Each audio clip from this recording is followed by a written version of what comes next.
Hello વિદ્યાર્થી મિત્રો, આજે આપણે જોવાનું છે ધોરણ 9 ચેપ્ટર 11 પુષ્ટ એફએન અને ઘનફળ સ્વાધ્યાય 11.3 ચોથો દાખલો. એમાં તમને શું કહેવા માંગે છે? જો એક લંબવૃત્તીય શંકુનું ઘનફળ તમને આપેલ છે. શું આપેલ છે? શંકુનું ઘનફળ બરાબર 48 પાઈ રેડી સેમી ઘન છે.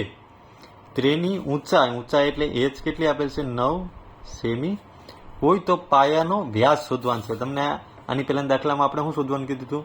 ત્રિજ્યામાં વ્યાસ આપણે શોધવાનો છે. વ્યાસ શોધવો હોય બરાબર, તો આપણી પાસે શું ત્રિજ્યા હોવી જરૂરી છે ને, બરાબર ને? ત્રિજ્યા હોય તો જ આપણે વ્યાસ શોધી શકીએ. તો વ્યાસનું સૂત્ર આપણે ખબર હોવી જોઈએ કે વ્યાસ એટલે શું થાય? 2 ગુણ્યા ત્રિજ્યા, ડબલ ત્રિજ્યા જેટલો વ્યાસ હોય, બરાબર. હવે આપણે આની પહેલા દાખલા ત્રીજા દાખલામાં કર્યું શંકુનું ઘનફળનું સૂત્ર શું થાય? તો કે 1/3 પાઈ r² h બરાબર તમને 48 પાઈ આપેલ છે, બરાબર. હવે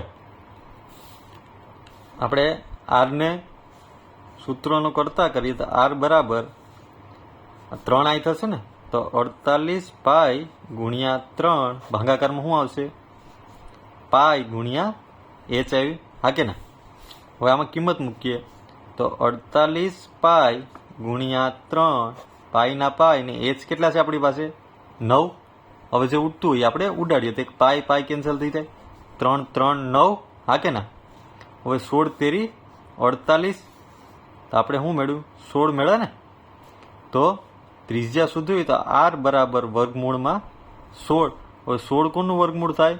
તો આપણે ખબર છે કે ભાઈ 4નો વર્ગ કરીએ એટલે ત્રિજ્યા તમને કેટલી મળે? 4 સેમી ત્રિજ્યા મળી ગઈ. હવે ત્રિજ્યા પરથી આપણે શું શોધવાનું છે? વ્યાસ. તો વ્યાસ એટલે શું થાય?